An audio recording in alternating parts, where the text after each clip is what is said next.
করোনায় খাওয়ার ওষুধ ইমোডোভির বাজারে আনলো বেক্সিমকো ফার্মা। মৃত্যু ও হাসপাতালে ভর্তির ঝুঁকি কমায় 50%।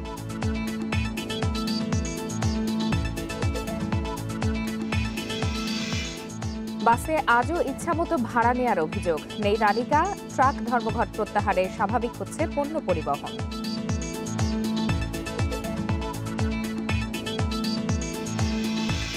চট্টগ্রামের হালি শহরে আগুনে পুড়েছে 51 দোকান। কর্তৃপক্ষের গাফিলতির অভিযোগ ব্যবসায়ীদের।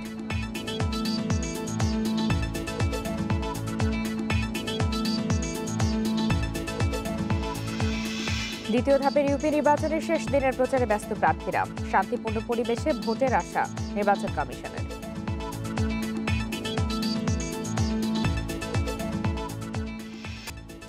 সমগ্র বাংলাদেশে আপনাদের সবাইকে আমন্ত্রণ জানাচ্ছি। আমি ফারহানা লোপা। শিরোনাম জানাচ্ছিলাম, চলে যাচ্ছি বিস্তারিত খবরে। দক্ষিণ এশিয়ার মধ্যে প্রথম করোনার মুখে খাওয়ার ওষুধ মলনুপিরাভির প্রথম বাজারে আনলো বেক্সিমকো। আজ থেকে পাওয়া যাচ্ছে সারা দেশে। ওষুধ প্রশাসনের জরুরি ব্যবহারের অনুমোদন পাওয়ার পর আজই ইমোডোভির নামের নতুন ওষুধটি বাজারে ছাড়ে কোম্পানিটি। বেক্সিমকো ফার্মাসিউটিক্যালসের ব্যবস্থাপনা পরিচালক নাজমুল হাসান জানান, মহামারীর শুরুতে করোনা চিকিৎসায় রেমডেসিভির ইনজেকশন উৎপাদন করেছিল বেক্সিমকো। এবার বিশ্বের প্রথম খাওয়ার ওষুধও উৎপাদন করে বেক্সিমকো করোনার সাশ্রয়ী চিকিৎসায় নিজেদের সক্ষমতা প্রমাণ করল। মলনুপিরাভির নামের এই খাওয়ার ওষুধ প্রথমে তৈরি করে মার্কিন কোম্পানি মার্ক। ওষুধটি করোনার বিস্তার রোধের পাশাপাশি আক্রান্ত রোগীর মৃত্যু ও হাসপাতালে ভর্তির ঝুঁকি 50% পর্যন্ত কমাতে সক্ষম বলে দাবি কোম্পানিটির।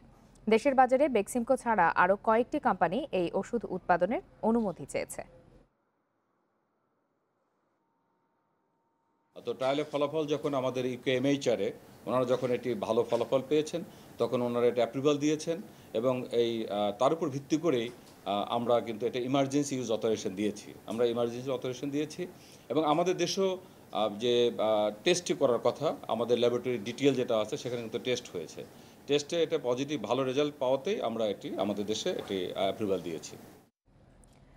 ঢাকার বাইরে এখনও শুরু করা যায়নি স্কুল শিক্ষার্থীদের করোনা টিকা কার্যক্রম। কবে শুরু হবে তাও ঠিক হয়নি। তবে রাজধানীতে টিকার গতি বাড়াতে যুক্ত হচ্ছে আরও 2টি কেন্দ্র।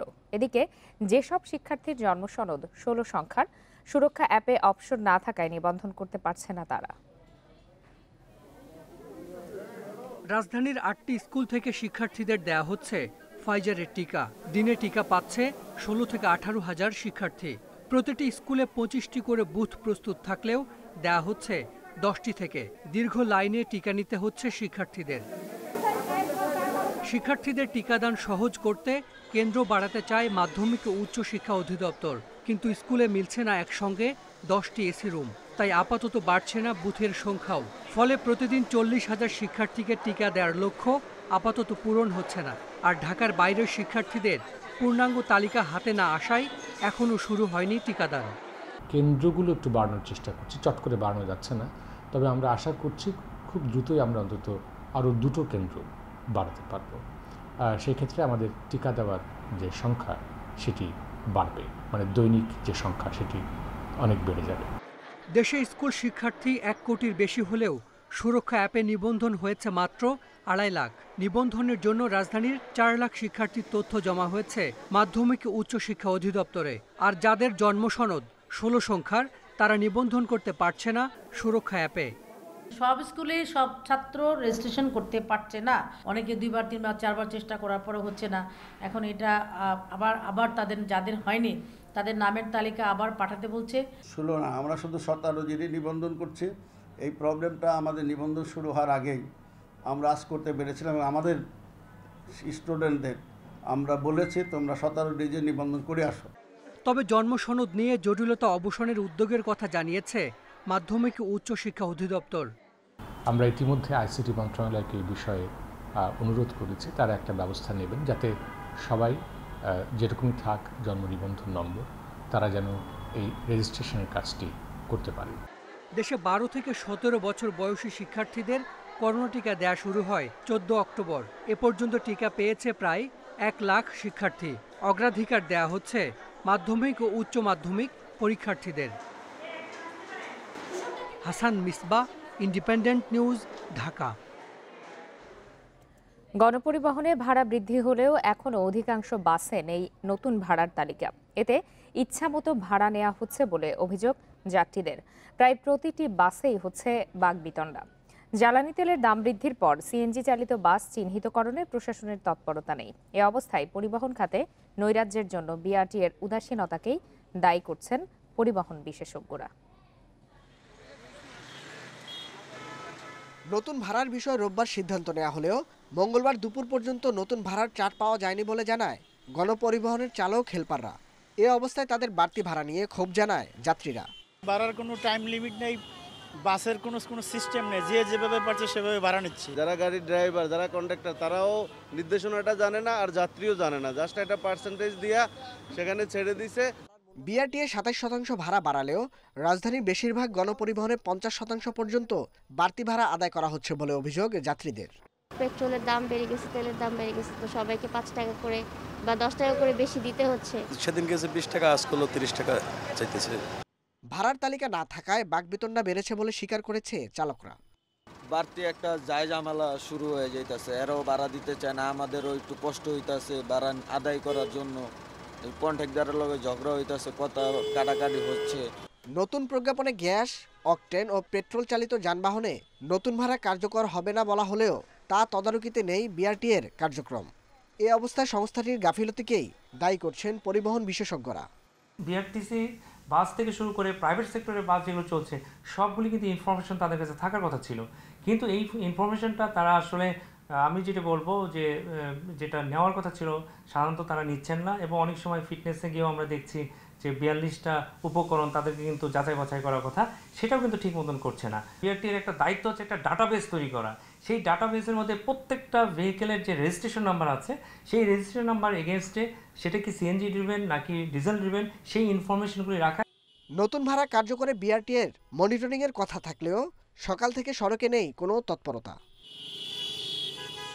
Nahid Kamal, independent news, Dhaka. অতিরিক্ত ভাড়া আদায়ের বিষয়ে আরো বিস্তারিত জানাতে এবারে চট্টগ্রাম এবং সিলেট থেকে যোগ দিয়েছেন সহকর্মীরা। প্রথমে চলে যাচ্ছি চট্টগ্রামে, সেখানে আছেন সহকর্মী ইফতেখার ফয়সাল। ইফতেখার, রাজধানীতে তো ইচ্ছামতো ভাড়া আদায় হচ্ছে, যেমনটি আমরা আমাদের প্রতিবেদনে দেখাচ্ছিলাম। চট্টগ্রামের কি পরিস্থিতি? সেখানে কি এখন পর্যন্ত কোনো বাসে বা কোনো পরিবহনে আপনি ভাড়ার যে তালিকা নির্ধারণ করা হয়েছে সরকারের পক্ষ থেকে সেই তালিকা দেখতে পেয়েছেন কিনা? রাজধানীর মতো চট্টগ্রামও ঠিক একই অবস্থা। আমরা সড়কে যেসব যানবাহনগুলো চলাচল করছে তার কোনোটাতেই আসলে নতুন যে বাস ভাড়া সেই ভাড়ার কোনো তালিকা টাঙানো হয়নি, এবং এখানে যারা চালক এবং তাদের সহকারী রয়েছেন তারা বলছেন তারাও আসলে মালিকদের পক্ষ থেকে এই ধরনের কোনো তালিকা পাননি। তো এই তালিকা না থাকার কারণে যেটি হচ্ছে আমরা দেখতে পেয়েছি যে যানবাহনগুলোতে ইচ্ছে মতো বাড়তি ভাড়া আদায় করা হচ্ছে। যদিও বলা হচ্ছে যে 27% ভাড়া বৃদ্ধি করা হয়েছে, কিন্তু আমরা অনেক ক্ষেত্রেই দেখেছি যে চালক মালিকরা দ্বিগুণ পর্যন্ত ভাড়া নিচ্ছেন। আমরা দেখেছি বিশেষ করে ন্যূনতম যেই ভাড়া নির্ধারণ হওয়ার কথা সেটিও কিন্তু মানা হচ্ছে না। অধিকাংশ যানবাহনও কিন্তু তাদের নির্ধারিত যেই ভাড়া না নিয়ে তারা কিন্তু 10 টাকা থেকে 15 টাকা পর্যন্ত ন্যূনতম ভাড়া আদায় করছেন। এই ধরনের অভিযোগ আমাদেরকে অনেক যাত্রী করেছেন।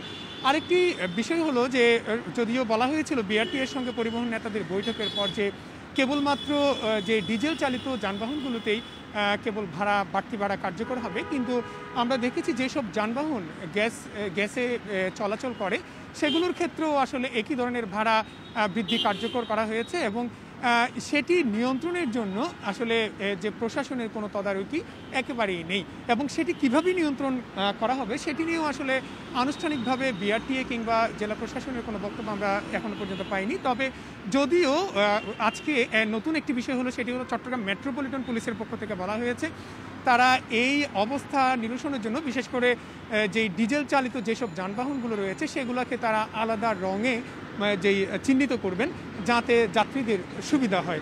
তবে আমরা দেখেছি সেটি কবে নাগাদ হবে সেটি এখনও নিশ্চিত নয়, যার কারণে এখন যে চিত্র আসলে সড়কে আমরা দেখতে পাচ্ছি সেটি হলো প্রতিদিনই যাত্রীদের সঙ্গে চালক এবং সহকারীদের সঙ্গে বাদানুবাদ লেগেই আছে ভাড়া নিয়ে, এবং তারা বিশেষ করে যাত্রীরা বলছেন যে এই নিত্য প্রয়োজনীয় দ্রব্যের যে দাম বৃদ্ধির মধ্যে এই বাড়তি ভাড়া তাদের জন্য একটি যে কষ্টদায়ক অধ্যায় হয়ে দাঁড়িয়েছে। তো এই ছিল মোটামুটি। ইফতেখার, আপনি আমাদের সাথেই থাকুন। এবারে একটু জানবো সিলেটের পরিস্থিতি। সেখান থেকে আছেন সহকর্মী মাধব কর্মকার।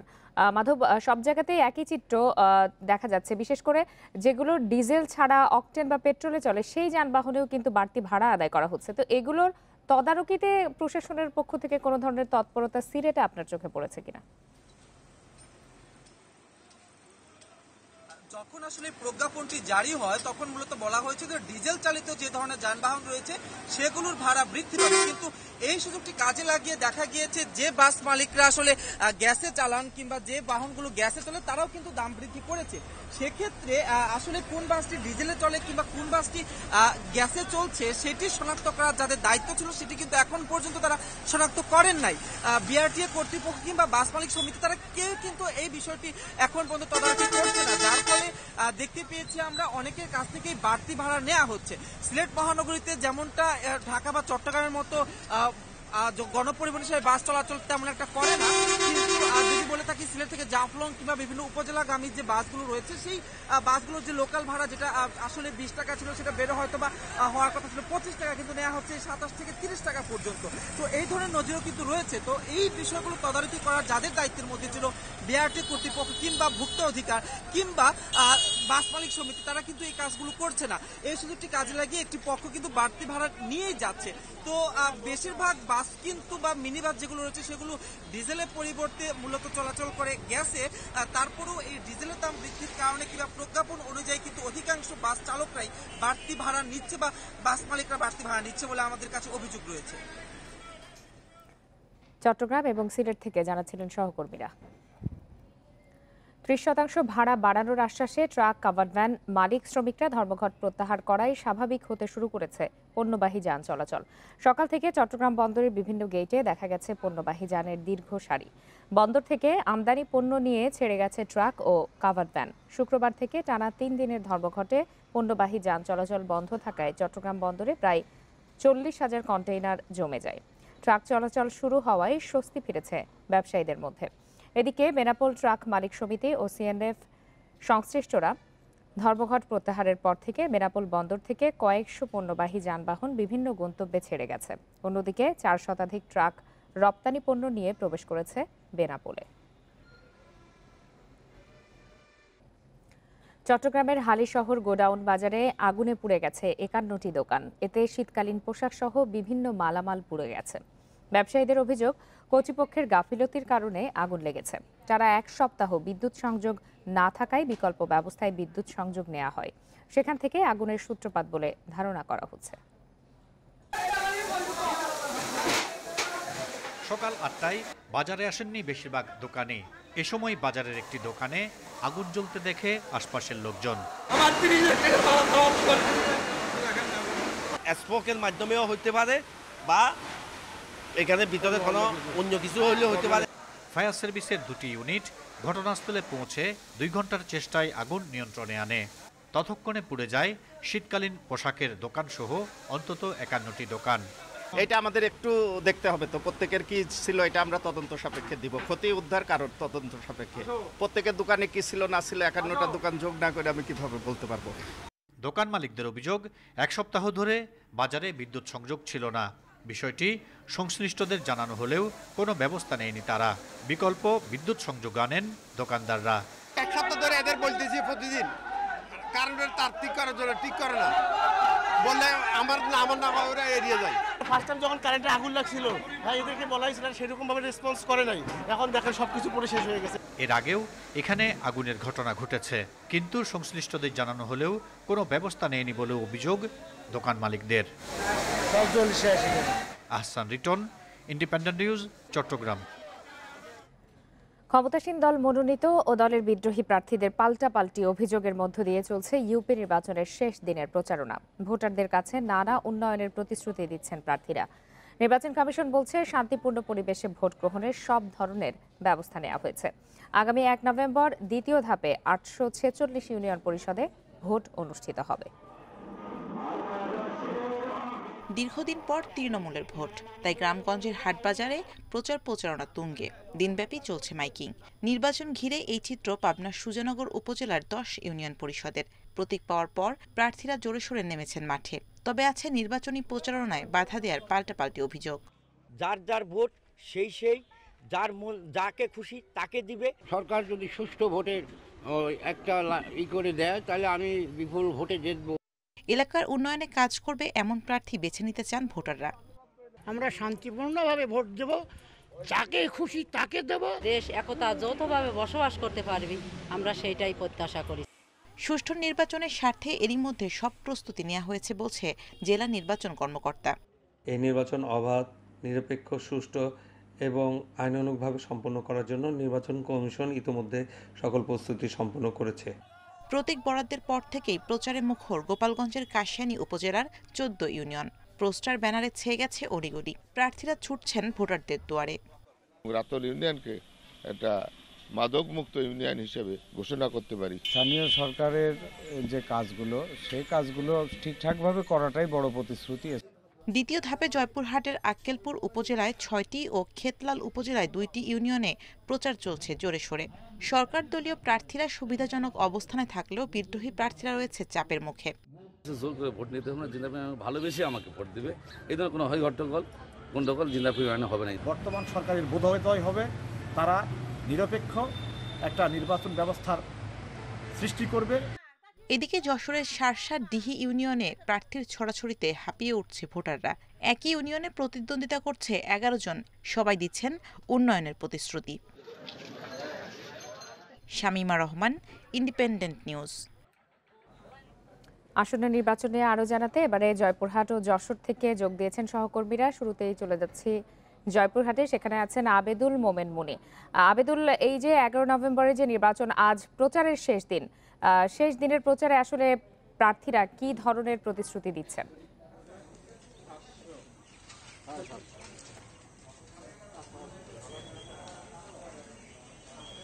ধন্যবাদ আপনাকে।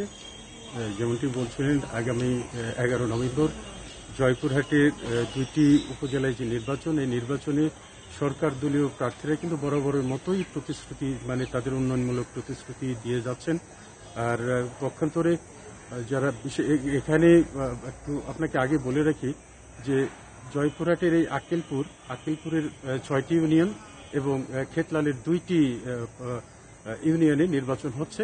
এই নির্বাচনের মধ্যে একটি ইউনিয়নে বিনা প্রতিদ্বন্দ্বিতায় আওয়ামী লীগ প্রার্থী কিন্তু বেসরকারিভাবে বিজয়ী তাকে ঘোষণা করা হয়েছে। আরও 23 জন প্রার্থী, এই 23 জন প্রার্থী আছে, এদের মধ্যে বেশ কিছু আছে স্বতন্ত্র এবং আওয়ামী লীগ দলীয়।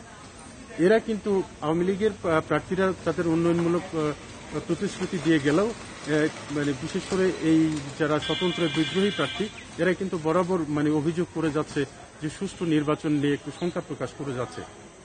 এছাড়া আপনার এই বিচ্ছিন্ন দু একটি ঘটনাও ঘটেছে এর মধ্যে। জয়পুরহাটের মাহমুদপুর ইউনিয়নে গেল কয়েকদিন আগে আওয়ামী লীগ প্রার্থীর বিরুদ্ধে অভিযোগ উঠেছে যে তারা স্বতন্ত্র প্রার্থীর মোটরসাইকেল এবং কর্মীদের মোটরসাইকেল এবং দোকানপাট ভাঙচুর করেছে।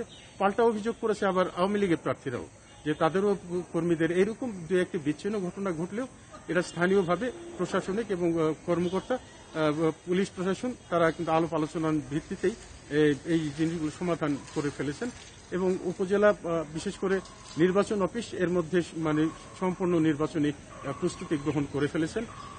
এই ছিল নির্বাচনের সর্বশেষ তথ্য। আবেদুল, আপনি আমাদের সাথেই থাকুন। এবার একটু যশোরের পরিস্থিতি জেনে আসি। সেখানে আছেন সহকর্মী জিয়াউল হক। জিয়া, যশোরের একটি মাত্র ইউনিয়ন ডিহি ইউনিয়নে 11 জন প্রার্থী প্রতিদ্বন্দ্বিতা করছেন। বাকি ইউনিয়নগুলোর কি অবস্থা এবং নির্বাচনের সার্বিক পরিবেশ নিয়ে কি বলবেন? দেখুন, আগামী 11 নভেম্বরের নির্বাচনে যশোরের 2টি উপজেলায় নির্বাচন অনুষ্ঠিত হচ্ছে দ্বিতীয় ধাপে। সেখানে ঝিকরগাছা এবং চৌগাছা এই 2টি উপজেলাতে নির্বাচন হচ্ছে এবং 2টি উপজেলাতে 11টি করে মোট 22টি ইউনিয়ন আছে এবং এই 22টি ইউনিয়নে নির্বাচন অনুষ্ঠিত হচ্ছে এবং সেই নির্বাচনে মূলত আসলে যে আওয়ামী লীগের প্রার্থী আছেন তার বিপরীতে কিন্তু আবার আমরা দেখেছি যে বিদ্রোহী প্রার্থীরাও দাঁড়িয়েছেন, অর্থাৎ তারাও কিন্তু আওয়ামী লীগ করেন। অর্থাৎ 22 জন আওয়ামী লীগের যে নৌকা প্রতীক পেয়েছেন এই প্রার্থীর বিপরীতে কিন্তু সেখানে আরো ঝিকরগাছাতে 13 জন এবং চৌগাছাতে 9 জন তারা কিন্তু নির্বাচনে প্রার্থী প্রতিদ্বন্দ্বিতা করছেন। এবং ইতিমধ্যে কিন্তু আমরা দেখেছি যে উপজেলা পর্যায়ে যারা আওয়ামী লীগের নেতৃবৃন্দ আছেন তারা ইতিমধ্যে কিন্তু এই 13 জন এবং 9 জন যারা বিদ্রোহী প্রার্থী আছেন তাদেরকে কিন্তু বহিষ্কার করা হয়েছে দল থেকে। যদিও জেলা থেকে বা হাইকমান্ড থেকে কিন্তু এখনো এই বহিষ্কারের বিষয়ে পরিপূর্ণতা দেওয়া হয়নি, তারপরে উপজেলা পর্যায়ে থেকে আছে। কিন্তু আমরা সবচেয়ে বেশি যে জিনিসটি দেখেছি যে পাল্টাপাল্টি সংবাদ সম্মেলন, এবং পাল্টাপাল্টি সংবাদ সম্মেলনটি কিন্তু মূলত হয়েছে যে দুই পক্ষের ভেতরে হামলা ভাঙচুরের ঘটনা। আমরা দেখেছি যে চৌগাছা এবং ঝিকরগাছা দুইটি উপজেলাতেই প্রার্থী যারা আওয়ামী লীগের বিদ্রোহী প্রার্থী এবং আওয়ামী লীগের প্রার্থী যারা অর্থাৎ নৌকার প্রার্থী যারা, তারা উভয়ই কিন্তু উভয়কে এই সমস্ত ঘটনার জন্য দোষারোপ করছেন। গাড়ি ভাঙচুরের ঘটনা ঘটেছে, প্রার্থীদের মাইক ভাঙচুরের ঘটনা ঘটেছে, টেন্ট ভাঙচুরের ঘটনা ঘটেছে, এমনকি ক্ষুব্ধ হয়ে বিপক্ষরা তারা কিন্তু পানের বরজেও আগুন লাগিয়ে দিয়েছে প্রার্থীর যারা সমর্থক আছেন তাদের পানের বরজে। এমন ঘটনাও কিন্তু আমরা দেখেছি এই দুইটি উপজেলাতে ঘটতে। এই বিষয়গুলো নিয়ে আসলে তারা শুধুমাত্র যে সংবাদ সম্মেলন করেছেন সেটি নয়, রিটার্নিং কর্মকর্তা সহ থানায় কিন্তু তারা অভিযোগ করেছেন। কিন্তু এখনো পর্যন্ত সর্বশেষ আজকে যেহেতু প্রচারণার সর্বশেষ দিন, আজও কিন্তু এরকম কিছু বিচ্ছিন্ন সহিংসতার ঘটনা আমরা শুনেছি। এবং তারা কিন্তু অভিযোগ বারবারই করছেন যে প্রশাসনের পক্ষ থেকে আসলে যে পদক্ষেপ নেওয়া হচ্ছে সেই পদক্ষেপ এখনো পর্যন্ত যথেষ্ট না। এবং এর জন্য কিন্তু তারা জেলার যারা দায়িত্বপ্রাপ্ত নেতা আছেন, অর্থাৎ আওয়ামী লীগের যারা নেতা আছেন, তাদের কিন্তু আরো সক্রিয় ভূমিকা আশা করেছিলেন। অর্থাৎ যেহেতু এটি অভ্যন্তরীণ কোন্দল, এই অভ্যন্তরীণ কোন্দল মেটানোর জন্য কিন্তু মূলত তারা জেলা যারা শীর্ষ পর্যায়ের নেতৃবৃন্দ আছেন অথবা সেন্ট্রালে যারা আছেন তাদের যদি দিক নির্দেশনা থাকতো বা বহিষ্কারের ঘটনাটি তারা আগামী 11 নভেম্বর দ্বিতীয় ধাপের ইউপি নির্বাচনের ভোট গ্রহণ অনুষ্ঠিত হবে, সে বিষয়ে যশোর এবং জয়পুরহাট থেকে জানাচ্ছিলেন সহকর্মীরা। কক্সবাজারে নির্বাচনী প্রচারণায় দুর্বৃত্তের ছোড়া গুলিতে গুলিবিদ্ধ হয়েছেন ইউপি সদস্য প্রার্থী। গতরাতে পিএমখালী ইউনিয়নে এই ঘটনা ঘটে। প্রত্যক্ষদর্শীরা জানান, ইউনিয়নের 3 নম্বর ওয়ার্ডে মেম্বার প্রার্থী রেজাউল করিম শিকদার সমর্থকদের নিয়ে প্রচারণায় বের হন। সে সময় কয়েকজন দুর্বৃত্ত তাকে লক্ষ্য করে গুলি ছুঁড়ে পালিয়ে যায়। সমর্থকরা তাকে উদ্ধার করে সদর হাসপাতালে ভর্তি করে। তার অবস্থা আশঙ্কাজনক বলে জানান চিকিৎসকরা। স্বজনদের দাবি, প্রতিদ্বন্দ্বী প্রার্থীর লোকজনই এই হামলা চালিয়েছে।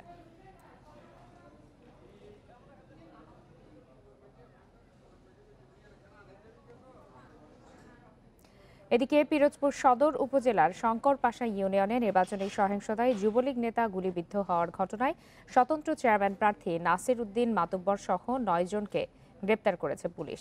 এর আগে সোমবার 36 জনের নাম উল্লেখ সহ অজ্ঞাত শতাধিক ব্যক্তিকে আসামি করে থানায় মামলা দায়ের হয়।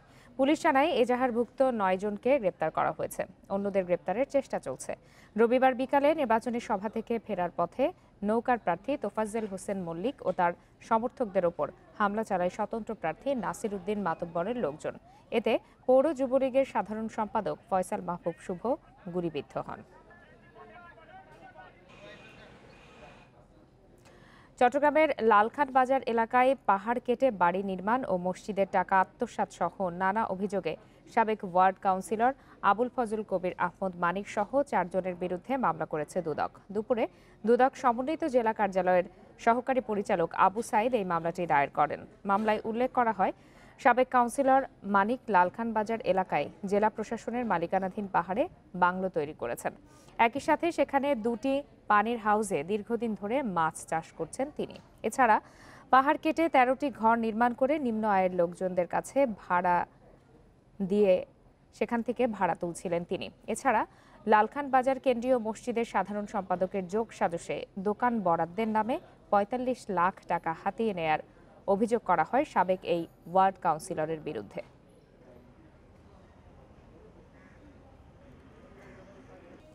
মানিকগঞ্জের পাটুরিয়া ঘাটে ডুবে যাওয়া ফেরি 13 দিন পর উদ্ধার করা সম্ভব হয়েছে। দুপুরে ফেরিটি পুরোপুরি উদ্ধারের কথা জানান উদ্ধারকারীরা। জেনুইন এন্টারপ্রাইজ লিমিটেডের প্রধান নির্বাহী কর্মকর্তা বদিউল আলম জানিয়েছেন, ফেরির তলদেশে ছোট বড় শতাধিক ছিদ্র পাওয়া গেছে। সেসব ছিদ্র দিয়ে পানি ঢুকে ফেরিটি ডুবে যায় বলে ধারণা করা হচ্ছে। ছিদ্রগুলোর আবার ও লোহার পাত দিয়ে মেরামত করা হয়েছে। 2 দিন পর্যবেক্ষণে রাখার পর বিআইডব্লিউটি এর কাছে ফেরিটি বুঝিয়ে দেওয়া হবে। গত 27 অক্টোবর সকালে দৌলতদিয়া ঘাট থেকে পাটুরিয়া 5 নম্বর ঘাটে কাত হয়ে ডুবে যায় ফেরি আমানত শাহ। প্রায় 17 উপরে ছিদ্র আছে, আমরা যতদূর আমি আমার লোকে ডুবরের আমার ইয়া করছে রিং তালির মাধ্যমে, আমি আশা করি আগামী 2 দিনের ভিতরে মোটামুটি তাদের কাছে হস্তান্তর করব। এ বিষয়ে আরো বিস্তারিত জানাতে পাটুরিয়া ঘাট থেকে এই মুহূর্তে আমাদের সঙ্গে যোগ দিয়েছেন সহকর্মী মঞ্জুর রহমান। মঞ্জুর, আপনি তো ঘটনার প্রথম দিন থেকেই এই ফেরি উদ্ধারের খোঁজ খবর আমাদেরকে জানাচ্ছেন। ফেরিটি তো পুরোপুরি উদ্ধার করা সম্ভব হয়েছে, 2 দিন বলা হয়েছে যে পর্যবেক্ষণে রাখা হবে, এর কারণ কি বিস্তারিত জানাবেন? দেখুন, এর কারণ হিসেবে তিনি যেটা বলেছেন, অর্থাৎ বদিউল আলম এই জেনুইন উপরে তারা ছোট বড় ছিদ্র পেয়েছেন এবং এই ছিদ্রগুলো তারা ওয়েল্ডিং করেছেন রাবার এবং লোহার পাত দিয়ে। এবং এই ফেরিটি তিনি এটাও বলেছেন যে এই ফেরিটা ডুবে যাওয়ার সম্ভাবনা নেই, আর কোনোভাবে এটি ডুববে না, কিন্তু তারপরেও এটা তারা যে কোনো এই ধরনের উদ্ধার কাজে গেলে তারা উদ্ধার কাজ শেষে তারা 2 দিন সেই জাহাজগুলো তারা অবজারভেশনে রাখে, সেই এই জাহাজটিও তারা অবজারভেশনে রাখবে, এটা তিনি আমাকে জানিয়েছেন। ইতিমধ্যে আমরা দেখেছি যে তাদের যে ইকুইপমেন্ট গুলো আছে, তাদের যে উইংস বার্ড যেগুলো আছে সেগুলো কিন্তু তারা ফেরির কাছ থেকে সরিয়ে নিচ্ছে, অর্থাৎ একটা নির্দিষ্ট স্থানে নিচ্ছে। তারা হয়তো বোঝা যাচ্ছে তারা যে কোনো সময় তারা হয়তো এই পাটুরিয়া ঘাট ছেড়ে যাবে। তিনি এটা বলেছেন যে যেহেতু তাদের সাথে বিআইডব্লিউটিসির একটি টিএর একটি কন্ট্যাক্ট হয়েছেন এবং সেই কন্ট্যাক্ট হিসেবে তারা কাজ করেছেন, এবং তিনি একটা অভিযোগ করেছেন যে এই কাজ করতে এসে তিনি কিন্তু বিআইডব্লিউটিসির বিন্দুমাত্র কোনো সহযোগিতা পাননি। এই অভিযোগটা তিনি করেছেন। আমি বলেছিলাম যে আপনি বিআইডব্লিউটিসির কাছ থেকে কি ধরনের সহযোগিতা আশা করেছিলেন, তিনি যেটা আমাকে বলেছেন যে সহযোগিতা বলতে অনেক কিছুরই প্রয়োজন হয় এই ধরনের কাজ করতে এসে। তাদেরকে বিআইডব্লিউটিএ কর্তৃপক্ষ সহযোগিতা করলেও কিন্তু বিআইডব্লিউটিসির পক্ষ থেকে তারা কোনো সহযোগিতা পাননি, এটি তারা বলেছেন। এবং আমি এখানে যে বিআইডব্লিউটি এর যুগ্ম পরিচালক ফজলুর রহমান উদ্ধার, তিনি যেটা আমাকে বলেছেন যে আগামী 2 দিন এই ফেরিটিকে তারা অবজারভেশনে রাখবে এবং অবজারভেশনে রাখার পরে হয়তো পরশু তারা এই ফেরিটি বিআইডব্লিউটিসি কে তারা হস্তান্তর করবেন, এটা তিনি জানিয়েছেন। এবং তিনি বলেছেন যে তাদের এইখানে আর কোনো কাজ নেই, তারা এখন শুধু তাদের সব যে ইকুইপমেন্ট আছে যে জেনুইন এন্টারপ্রাইজে সেগুলো তারা গুছাচ্ছেন। আপনি দেখতে পাচ্ছেন আমার ক্যামেরার মাধ্যমে যে বড় বড় ওয়্যার 5 ইঞ্চি 3 ইঞ্চি 4 ইঞ্চি 5 ইঞ্চি 6 ইঞ্চি পর্যন্ত ওয়্যার কিন্তু আছে, সেগুলো তারা গোছাচ্ছেন। এই কাজ শেষ হয়ে যাওয়ার কারণে এগুলো করে হয়তো তারা এখান থেকে চলে যাবেন। এবং তিনি এটা ডুবন্ত ফেরিটি 13 দিন পর আজ পুরোপুরি উদ্ধার করা সম্ভব হয়েছে সে বিষয়ে জানছিলাম সহকর্মীর কাছ থেকে। এদিকে শিমুলিয়া বাংলা বাজার রুটে ফেরি চলাচল ব্যাহত ও পাটুরিয়ায় ঘাট সংকটে যানজট তৈরি হয়েছে মানিকগঞ্জের পাটুরিয়া ও রাজবাড়ীর দৌলতদিয়া ফেরিঘাটে।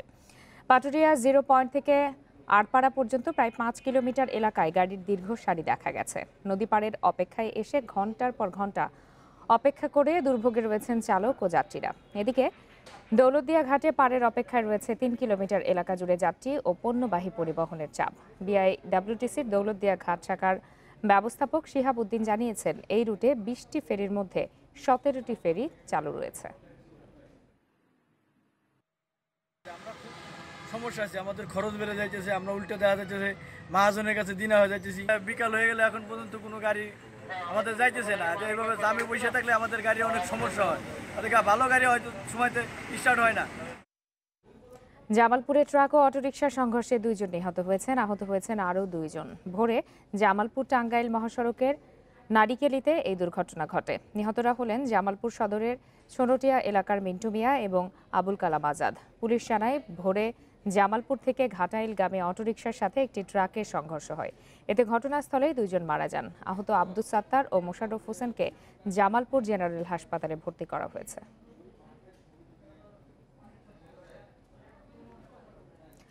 নরসিংদীতে হাতকড়া সহ পালানোর সময় পানিতে পড়ে এক আসামির মৃত্যু হয়েছে। তবে পরিবারের অভিযোগ সুজন দাসকে পিটিয়ে হত্যা করা হয়েছে। সকালে সদর উপজেলার হাজিপুর এলাকায় এই ঘটনা ঘটে। পুলিশ জানায় সুজন দাসের বিরুদ্ধে চুরি, ডাকাতি, ছিনতাই, মাদক সহ 10টির বেশি মামলা রয়েছে। সকালে গোপন খবরে হাজিপুর এলাকা থেকে তাকে গ্রেপ্তার করা হয়। হাতে হ্যান্ডকাপ পরানোর সময় সে ধারালো অস্ত্র বের করে দায়িত্বরত পুলিশকে আঘাত করে। সে সময় আসামি সুজন পালাতে গিয়ে পাশের হাড়িধোয়া নদীতে ঝাঁপ দেয়। পরে নদী থেকে তার মরদেহ উদ্ধার করা হয়। এ ঘটনায় আহত হয়েছেন 2 পুলিশ সদস্য।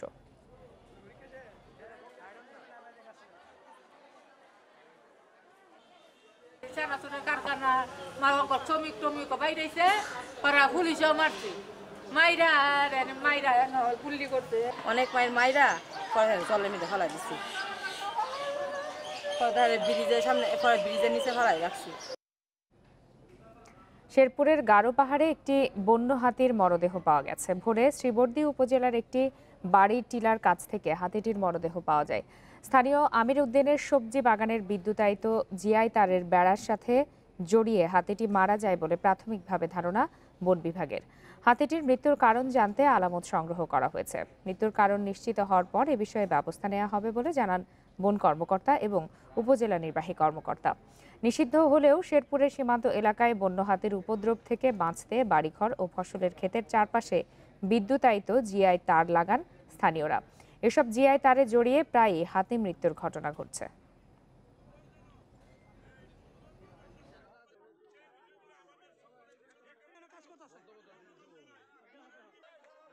পুরুষ হাতি মারা গেছে। প্রাথমিক যে সুরতাল দেখলাম যে এটা বৈদ্যুতিক শর্ট সার্কিটে সম্ভবত মারা গেছে। আমাদের ভেটেরিনারি সার্জন এসেছিলেন, উনি এটা নমুনা সংগ্রহ করে ল্যাবে পাঠাবেন, কৃষি বিশ্ববিদ্যালয়ের ল্যাবে। পোস্টমর্টেম শেষে আসলে এটা প্রকৃত ঘটনাটা জানা যাবে। আমরা তখন তদন্ত শেষে আমরা প্রয়োজনীয় আইনানুগ ব্যবস্থা নেব। মেহেরপুরে দিনে গরম আর রাতে শীত অনুভূত হচ্ছে।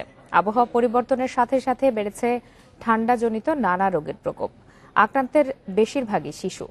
হাসপাতালের ওয়ার্ডে তিল ধারণের ঠাঁই নেই। এ সময় অভিভাবকদের বাড়তি সতর্কতার পরামর্শ দিচ্ছেন চিকিৎসকরা।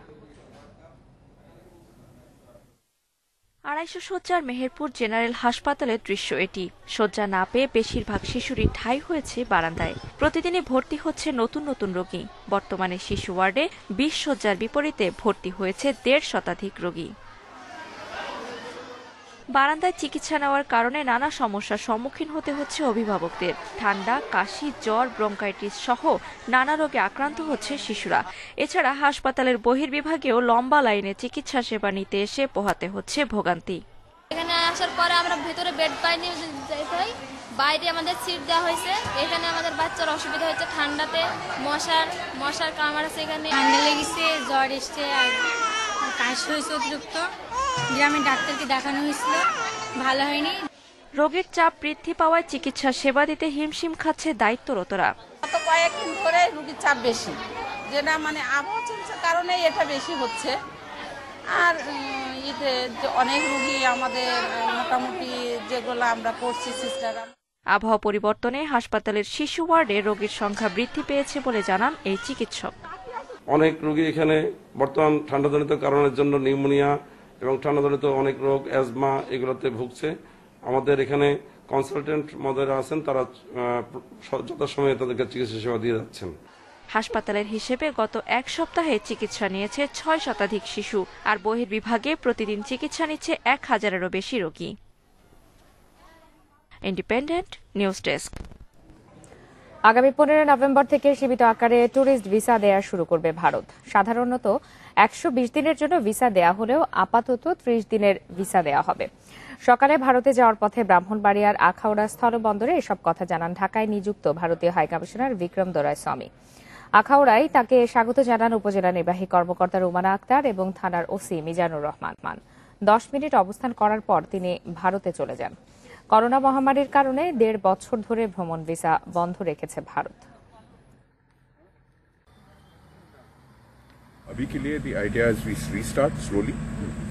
আপাতত 30 দিনের জন্য সিঙ্গেল এন্ট্রি ভিসা দেয়া হবে। করোনা সংক্রমণ এখনো পুরোপুরি নিয়ন্ত্রণে না আসায় এখন শুধু আকাশপথে যাওয়া যাবে। পরবর্তীতে স্থল ও রেলপথের জন্য ভিসা উন্মুক্ত করা হবে।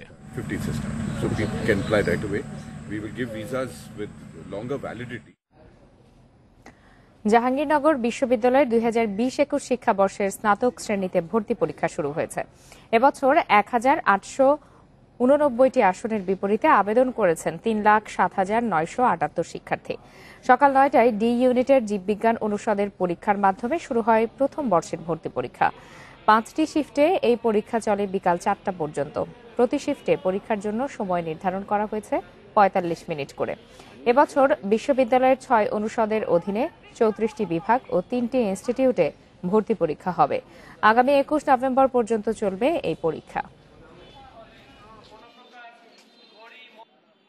সবকিছুই ঠিক আছে, স্যারদের ব্যবহারও মাশাআল্লাহ সবই ঠিক আছে, কোনো রকম সমস্যা হয়নি। পরিবেশটা ভালোই ছিল, ধরেন স্বাস্থ্যবিধি সবাই মানছে আর কি বলা যায়।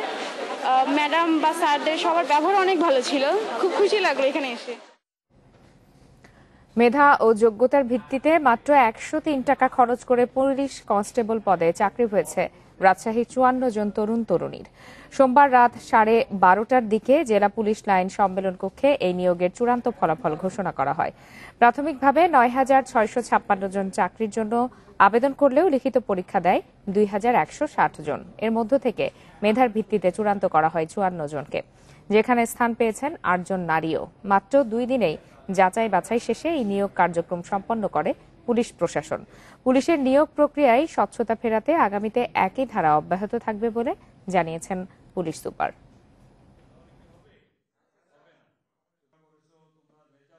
683 জন প্রার্থী আমাদের লিখিত পরীক্ষায় অংশগ্রহণ করেছেন। এই 683 জন লিখিত প্রার্থীর ভিতর থেকে যারা লিখিত পরীক্ষায় পাশ করছেন এরকম 152 জন। এই 152 জন থেকে আজকে আমরা 54 জন নির্বাচিত করলাম। এই স্বচ্ছ পরীক্ষায় নিয়োগ, আপনার এখানে যে নিয়োগটা পেলেন, কোনো প্রকার তদবির ছাড়া বা কোনো প্রকার লেনদেন ছাড়া, তারা এটা মনে রাখবেন। ইনস্টিটিউটে ভর্তি পরীক্ষা হবে। আগামী 21 নভেম্বর পর্যন্ত চলবে এই পরীক্ষা। সবকিছুই ঠিক আছে, স্যারদের ব্যবহারও মাশাআল্লাহ সবই ঠিক আছে, কোনো রকম সমস্যা হয়নি। পরিবেশটা ভালোই ছিল, ধরেন স্বাস্থ্যবিধি সবাই মানছে আর কি বলা যায়। ম্যাডাম বা স্যারদের সবার ব্যবহার অনেক ভালো ছিল, খুব খুশি লাগলো এখানে এসে। মেধা ও যোগ্যতার ভিত্তিতে মাত্র 103 টাকা খরচ করে পুলিশ কনস্টেবল পদে চাকরি হয়েছে রাজশাহীর 54 জন তরুণ তরুণীর। সোমবার রাত 12:30টার দিকে জেলা পুলিশ লাইন সম্মেলন কক্ষে এই নিয়োগের চূড়ান্ত ফলাফল ঘোষণা করা হয়। প্রাথমিকভাবে ৯,৬৫৬ জন চাকরির জন্য আবেদন করলেও লিখিত পরীক্ষা দেয় ২,১৬০ জন। এর মধ্য থেকে মেধার ভিত্তিতে চূড়ান্ত করা হয় 54 জনকে, যেখানে স্থান পেয়েছেন 8 জন নারীও। মাত্র 2 দিনেই যাচাই বাছাই শেষে এই নিয়োগ কার্যক্রম সম্পন্ন করে পুলিশ প্রশাসন। পুলিশের নিয়োগ প্রক্রিয়ায় স্বচ্ছতা ফেরাতে আগামীতে একই ধারা অব্যাহত থাকবে বলে জানিয়েছেন পুলিশ সুপার।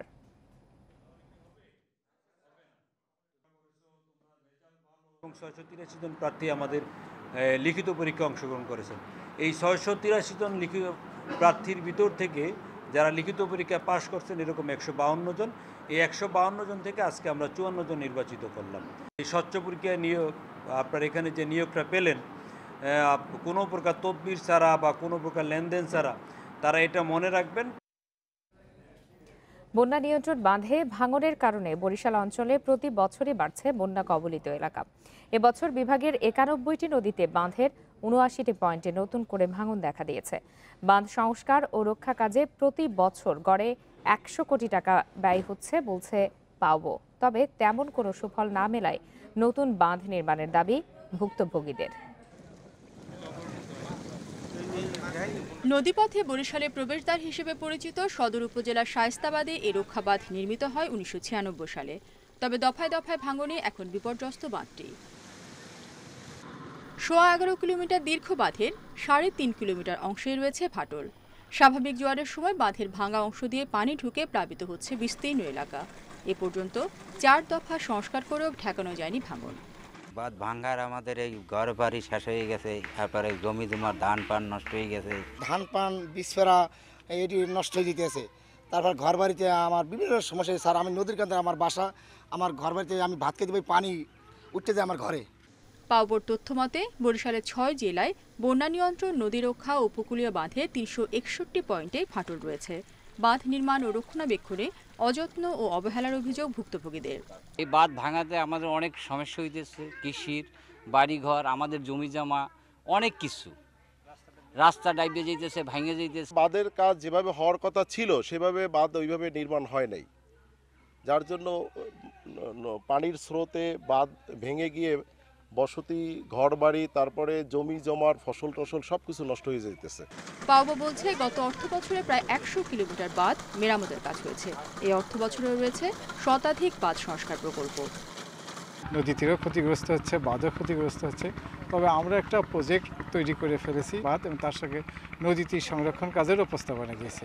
আর আমরা যে কাঠামোর পাশে দাঁড়িয়ে আছি এটাও আমরা বাজেটের প্রস্তাবনা আমরা দিয়েছিলাম। আমরা এই মুহূর্তে বরাদ্দ পাইনি, এটা আমরা চেষ্টা করতেছি যে এরিয়া প্রিপারেশন করে হলো এটাকে যাতে আমরা মেরামতের আওতায় নিয়ে আসতে পারি। বরিশাল বিভাগের ৬ জেলায় মোট ৩,৩46 কিলোমিটার বাঁধ রয়েছে।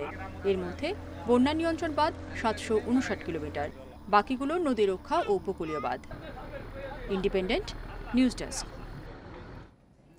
লক্ষ্মীপুরে মেঘনায় নৌকা ডুবে নিখোঁজের ৩ দিন পর বাবা নুরুজ্জামানের মরদেহ উদ্ধার করা হয়েছে।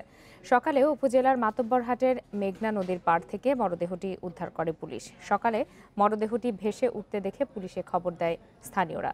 পরে পুলিশ ঘটনাস্থলে গিয়ে নুরুজ্জামানের মরদেহ উদ্ধার ও শনাক্ত করে।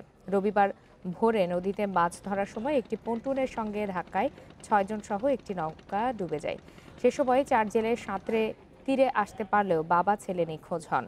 ৩ দিন পর বাবার মরদেহ মিললেও এখনও নিখোঁজ রয়েছেন ছেলে নুরুদ্দিন।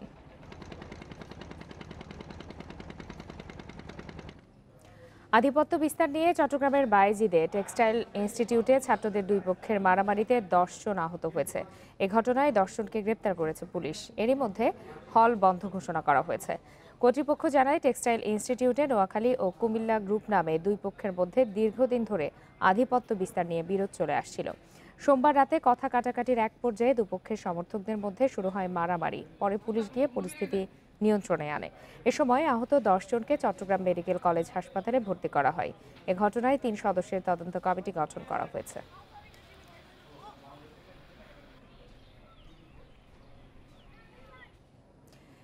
এরই সাথে শেষ করছে আজকের সমগ্র বাংলাদেশ। ইন্ডিপেন্ডেন্ট টেলিভিশনের সব খবরের আরও বিস্তারিত জানতে চোখ রাখুন ফেসবুক, ইউটিউব বা টুইটারে। ধন্যবাদ সবাইকে।